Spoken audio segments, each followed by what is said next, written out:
Hi, Simon here. Very quick tip for ketogenic diets. I've seen a few people talk about ketogenic diets as if they're something that you can dip in and out of, and that's not really the way it works. If you get into a state of ketosis, that means that you've used up all the glucose in your blood, you've used up all the glycogen in your muscles and your liver, and your body has now transitioned over onto burning ketones as a fuel source. And what a lovely time for a plane to come overhead.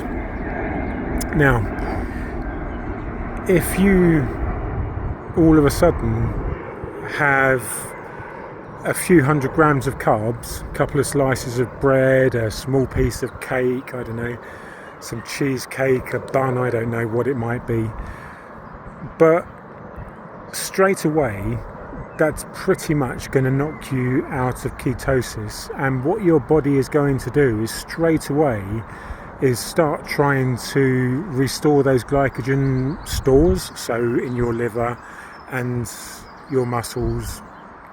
And essentially, for you to get back into ketosis, you need to get the glucose out of your blood again, deplete the stores from your liver, deplete the stores from your muscles again, and then you can get back to burning fat. Now, this can actually take a couple of days, 2 to 3 days. And the problem is that if you've been on a ketogenic diet for, let's say, more than a week, you're going to have quite a lot of fat in your blood, and because that's your primary fuel source at that point.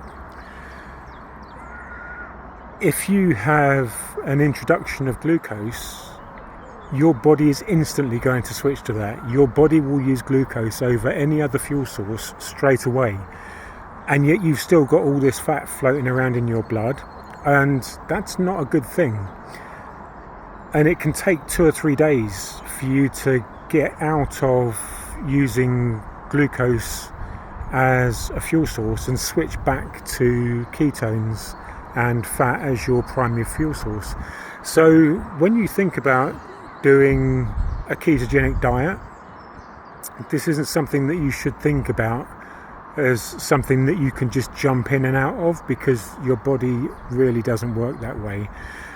So I hope that's cleared that up for you. Getting into ketosis and staying in ketosis and having high levels of ketones, getting the sugars and the carbs out of your diet, it's much more of a lifestyle change than it is a fad diet. So if that's how you're going to try and treat it, I'm sorry to say it's not going to work for you.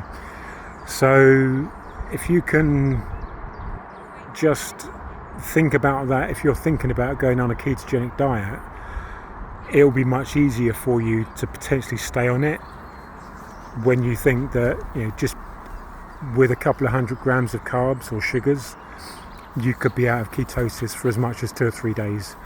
So, if you're thinking about it as a short-term kind of diet, fad diet, slim quick diet or anything like that, it's really not any of those things. It's definitely a lifestyle change for the longer term. So hopefully that will help some of you out there. I'll sign off now and head off back to home, because I do have some dinner to eat. It's going to be fish tonight. We're having some mackerel, and I'm having a tiny little bit of veg with that. So that will be my dinner for tonight, and very tasty, I'm sure it will be too. So I wish you all the very best. Have a lovely evening, morning, afternoon, night, wherever you are, and I'll see you in the next update.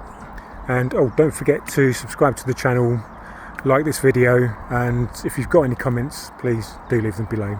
Catch you on the next update. Bye for now.